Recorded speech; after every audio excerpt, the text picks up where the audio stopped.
green with the Luigi / Super Mario Brothers green mushroom hat. It's the 1-up. Oh, the 1-up picture. All right. All right. So what happens if you get that mushroom? You gain another life. You gain a life. All right. That's pretty good. Haven't played Mario Brothers in a while. He's with Affinity. He's green-white Affinity. Imagine your green-white Affinity, has Kataki in the board for the mirror match. On the other hand, James Allen is playing mono red burn, and I say he kind of fits the profile of a mono red player. He's got kind of a red shirt on, easygoing guy. He's like, yeah, mono red, why not? I'll just deal you 20 damage. Right? Tattoos. Mono red players have tattoos. Like the bad boy image. Yeah. Pat Sullivan's trying to do the bad boy image with mono red. Yeah. And every time I talk to Pat, he always plays it off. He's just like, yeah, man, I'll just burn you. Someone's like, oh, what are you going to do? They're going to combo you off of turn 1. He's like, I'll just burn you. And the opponent's like, wow, you will just burn me. I lose, And then people are like, oh, man, I have my combo in my hand. What do I do? Yeah. I guess I'll just pass the turn and let him fire blast me to death. One of my new favorite players is Reed Duke. Reed would almost never in a million years play a mono red burn deck. But what I do really like about Reed, besides he's a great guy, is that normally after each game, sometimes he'll always be like, good game, man. That was a good game. Just because he loves to play Magic so much. Yeah. And if he loses, it's just like, yeah, good game. Because to him, it's a good game because he got to play Magic. Yeah. He once told me that his favorite thing to do is to win at Magic, and his second favorite thing to do is to lose at Magic. And I'm just like, so what's your third favorite thing to do?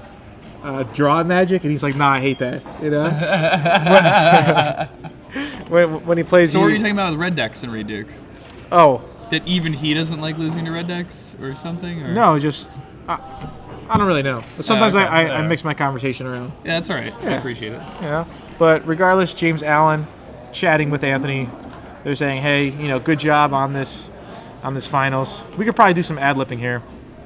James is like, I'll just burn you. Here, do you want to be James and I'll be Anthony Wilson? Yeah, I can be James. All right. It's like, you're seeing Glimpse of Nature? I'm going to draw like 10 cards. You don't stand a chance. Like, Glimpse of Nature? I'll just burn you. Yeah, whatever, man. Come on. My cards are so powerful in comparison to yours. It doesn't matter. What do you think about the pillar? Should I board it in? No. This is like really bad ad-lipping. It's like some of those Asian movies from like Jackie Chan where the person's lips like clearly stop moving like 10 seconds before, but you still hear dialogue. It's just like what's going on here? Yeah. That's exactly what it's like.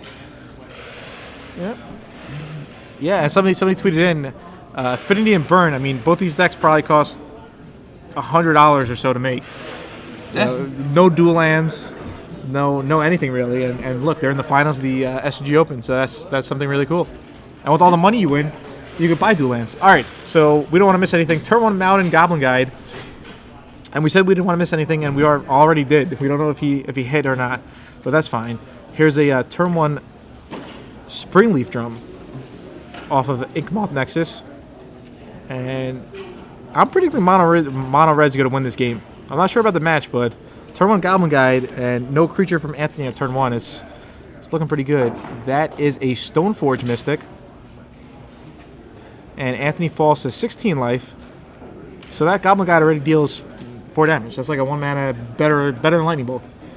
Yes. Yeah. And speaking of Lightning Bolts, there's Lava Spike. Lightning Broke. Not better than Lava. Yeah. Oh, and there's a Chain Lightning. So I feel like Chain Lightning and Lava Spike are like Lightning Bolt's younger brothers. So Anthony's at 10. It's turn 2. Turn 2, yeah, you're on 10. It's like a Price of Progress and a Fire Blast away right here, pretty much. Yeah. So there's an Ornithopter. Ornithopter turns into a Bird of Paradise. Oh, and there is that Glimpse of Nature. Ornithopter, so he draws 1 card. I think he drew into a Plains. I think he might play a Signal Pest though. All right, there's card number 2 for the turn off the Glimpse of Nature. Ooh, he gets a Glimmer Void. He's going to Thought Cast. Did he draw a 0 Casting Ghost artifact? No, he did not. So, forced to pass. Passes the turn. James draws for the turn. So right now, a Price of Progress would deal 4 damage. That's pretty good. 2 mana, 4 damage to your opponent. All right. Anthony Wilson, do you just chump here? Yeah, you definitely chump You here. have to, right? Unless you have some crazy plan, but chumping seems good. All right, so he chumps with the Ornithopter. And there's a Chain Lightning. So Anthony's on 7. This is turn 3. Yeah. And the only creature James played was a Goblin Guide. He passes the turn. So what's Anthony's plan? I mean, his plan is to kill his opponent before he gets burned out. Yeah, I understand, but do you think he might want to go for the Nexus plan if he has that Ravager? Just like go all in, or Yeah, I mean, if he has a Ravager, I would definitely just try to go all in on my Nexus. Okay. If I had like land Ravager. yeah, I think he might have drawn a Ravager this turn. If not, I know he has a Stoneforge Mystic, so he could Stoneforge, Cranial Plating, put the plating on the Nexus. We'll see if Anthony's doing the math in his head right now. Anthony probably wants to use that beanie right now for +1 life to turn 7 into 8. But he might want to save it. Nope, he's grabbing Stoneforge Mystic. Alright, and he's going to get a Cranial Plating, and he'll cast that Cranial Plating, I believe. What do you think he's going to tap? Signal Pest? Probably, I mean, it's the card he wants to chump with the least. Yeah, he would much rather chump with that Ornithopter, I believe. Although there's a small chance no, because if he ever wants to keep the Ornithopter around, he would probably rather just put the Cranial Plating. Well, it's tough because the Ornithopter is an artifact, so it might, get involved with the math, and you might want to just chump with the Stoneforge Mystic. That's fair. Yeah. All right. So he plays Vault Scourge. Lifelink's always good against mono red. Yeah, I think maybe his plan is he's going to try to equip a Vault Scourge with a... Yeah. And Anthony has to be very cautious not to ever pay the 2 life to cast the Vault Scourge. Yeah, it's like giving James like a free 2/3 of a card. Yeah.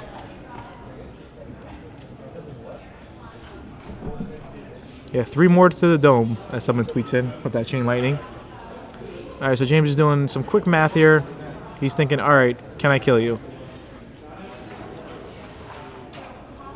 All right, so he just untaps. Draws for the turn. So James should have 4 cards in his hand now. Looks like he was about to play a Mountain. So one of the cards in his hand is definitely a Mountain. Oh, it's a Barbarian Ring. I think I saw a Mountain though, so maybe he has 2 in the pool. Sometimes when you see 2 in the... Oh, Price of Progress? Alright. Normally I wouldn't play Barbarian Ring before I play Price of Progress. Not that it matters. But it's just like, why would you deal yourself 2 damage? Yeah, you just deal some stuff damage. So this Price of Progress will deal 6 damage to Anthony, bring him to 1, and then he has a Fire Blast in his hand anyway. So, alright, so James Allen just destroys game 1. Yeah. And I mean, on turn 2, Anthony was on 10 life. Yep. So, as a sideboard, I'm going to ask a trivia question for the Gen Con free pass courtesy of StarCityGames.com. So, the question is, alright, remember you have to tweet this in at SCG Premium. Alright, the question is, Ali Antrazi was in the booth before. Alright, he played a Pox deck, and we joked about how bad he did. Alright, so how bad did Ali actually do? How many wins did he get total today? Playing Pox and Legacy. How many match wins? Antrazi, our current national champion, Yeah. win today. Yeah, alright, so it could be a lot, it could be a little, but he did very bad. So it probably isn't a lot. Yeah, probably isn't a lot. So tweet in SCG Premium, how many wins did Ali Antrazi get with his Pox deck? So one Pox player came 10th place, but Ali Antrazi didn't fare so well. So we'll see what happens. So how are they sideboarding, Jake? What do you think? I'll give you both deck lists. I have my opinion already. I want to see you if you agree. All right, I think James Allen is taking out Flame Rift and putting Pyrostatic Pillar in. I think Anthony is... What can he really do against mono red? I mean, he brings in a Ravager, right? Sure, Ravager's very good versus mono red. Think there's any argument to bring in Dispatch? He wants to have an answer to Figure of Destiny, maybe? I guess. I mean, it's hard to... It's hard to really want that, though. Okay. Right? I mean... Like, James has a lot of draws that don't even involve that. Sure. And like, Anthony really just has to be on a racing plan. I mean, is there anything that that Anthony would want to sideboard out, or does he kind of like his main deck already? Is there anything that's like weak? Yeah, I mean, like a lot of things are weak here. Could you ever see like taking maybe like just like, I mean, it doesn't really matter what's weak just because the only card he wants to bring in is Arcbound Ravager, so he can pretty much just cut anything. Yeah, you can cut whatever. I would just cut a Stoneforge. Really? I think Stoneforge is too important. Really? Yeah, I think I would just like trim something like a Springleaf Drum, or No, I don't know. or maybe like a Mox Opal or Ornithopter, just maybe even like a Thoughtcast. Because Glimpse is just a stronger Thoughtcast for the most part. Yeah, but I mean, Thoughtcast is still Thoughtcast. Yeah, it might be tough for him to cast and stuff. So it's pretty tough. I feel James, is in great shape here. He's up a game, and I still think his matchup is probably against this build with Infinity. I'll probably say about 70%. Just throwing numbers out there, but seems about right. That seems about right. Yeah, I mean, every once in a while, Anthony will get that busted Glimpse of Nature draw. And he can just kill people really fast if he just has. And yeah, I mean, if Anthony just has like the Shrew Stones, he can kill James on like turn 2 or 3. Yeah. 2's possible, but extraordinarily unlikely. It's kind of interesting that he went with Figure of Destiny. Historically, I have never been a fan with Figure of Destiny. I actually played in my Team Italia deck at first. The problem is though it's kind of mana intensive, and with Swords to Plowshare and Path to Exile, sometimes you're dumping mana into this creature and it doesn't really do too much. Were you casting Rangervius? I actually had, I believe, 1, maybe 2 Rangers. Yeah, so I played like at Nationals once with Rangervius and Figure of Destiny. Figure of Destiny's excellent card. It's one of my favorite cards it's a ever. powerful card, but sometimes for Legacy it's a little slow. Especially, well, I mean, I'm just comparing it to Goblin Guide, where it's like just a 1 mana 2/2 haste, But Figure can get big. When it does, it could take over a game that you might not win otherwise. So I feel like James just has this attitude like, my hand's pretty good, whatever. Let's go, I mean, And, if you read Karo's Book of Tells, Okay. leaning back in your chair like that is a sign of strength. Sign of strength. Okay. Yeah, that's good. All right, so turn 1 Ancient Dead, and he does decide to pay 2 life to get that Wall Scourge down on turn 1. Mm-hmm. So in 2 turns, he'll make that life back as long as Wall Scourge connects both times. I don't really think James has to worry about the Wall Scourge quite yet, just because it's only 1 life a turn. But he might just want to get rid of it now and not have any problems. So he decides to do just that. It also, keeps him off of Metalcraft, for example, or maybe like will prevent him from casting a Frogmite for cheaper. So I do agree with the play, and Wall Scourge hits the bin. All right, so there's a Stoneforge Mystic. Anthony's going to fetch up Cranial Plating. Now this would be a good time for Anthony to have either a Batterskull or a Chitte in his sideboard against mono red, against goblins. But he doesn't have it, so he has to go fetch the Cranial Plating like he does. Now let's see if James is going to stick to the remove all your creature plan, or is he going to go to the Dome? Oh, there's the Keldon Marauder, 3/3, only hangs out for a turn pretty much. It gets 1 attack. One attack, but when it comes into play, it pings your opponent, and when it goes to the yard, it pings your opponent. Yeah, very strong card, like 2-mana Lavax. Yeah, pretty much. All right, so there's 2 counters on the Keldon Marauders. So there's a Springleaf Drum. I just want to say thanks for everybody who's tweeting in, positive comments, and B, everyone who's following up with a Booyah. Oh yeah, better your chance maybe of Booyah. Yeah, of saying Booyah. And we're giving away the not the 6-month pass, the 4-day pass. All right, so Keldon Marauder ticks down to 1. It's going to get him for 3, dropping Anthony to 14, and then when it dies, he'll go down to 13. Yeah. Oh, wow. But he's going to go Hellspark down to Elemental 10 at the end of this turn. Yeah, this is... the Hellspark Elemental. It's also hitting him. And James... The Hellspark dies. Yeah. It would be nice for it to stay into play. Yeah. This is why I stay into play. Or he's at 11, yeah. Yeah, he's on 11. Yeah, 10 will be after the Keldon. Yeah, exactly.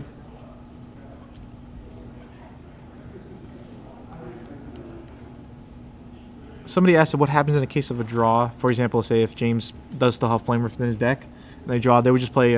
Play another game. Yeah, play another game. So like the match would be say like 2-0-1 or 2-1-1, depending on it. All right, so Frogmite comes down, produces some mana with the Springleaf Drum. I think Anthony could, pretty much unload his hand, although he doesn't have a glimpse to refill it. And Anthony's on 11 life. What's kind of important here is that Anthony only has one non-basic in play. He's relying on all these Springleaf Drums to produce mana, which is pretty cool, because they also help the cranial plating. Yeah, it's also pretty good protection from Price of Progress. Yeah, so there's 8 damage coming to James's head, unless he has, say, a lightning bolt. Uh-oh. Wow, he's just like, you're just dead. That's insane. Flamer, oh wow. Lightning bolt you, Flamer for you, Fire Blast you. It's just, all right. Yep, congratulations, James Allen. Your mono red burn deck, valued at about $100, took down some legacy decks probably worth well over thousands and thousands of dollars. So it just shows you, I gotta give a clap. A couple people clapping. Good job, James Allen. Also, good performance by Anthony Wilson, who kind of put a little mix to his affinity deck. One with Stoneforge Mystic, one with Glimpse of Nature. Yeah, I mean, his deck was awesome. Yeah, maybe you guys at home could work on it some, and maybe change the Stoneforge targets. Maybe you do want a Jete. Maybe you do want a Batter Skull on the board. Who knows? So definitely a solid performance. 2 really cool decks. Yeah. In finals. Do you think we could just get an interview with James? Maybe he could talk about his mono red deck,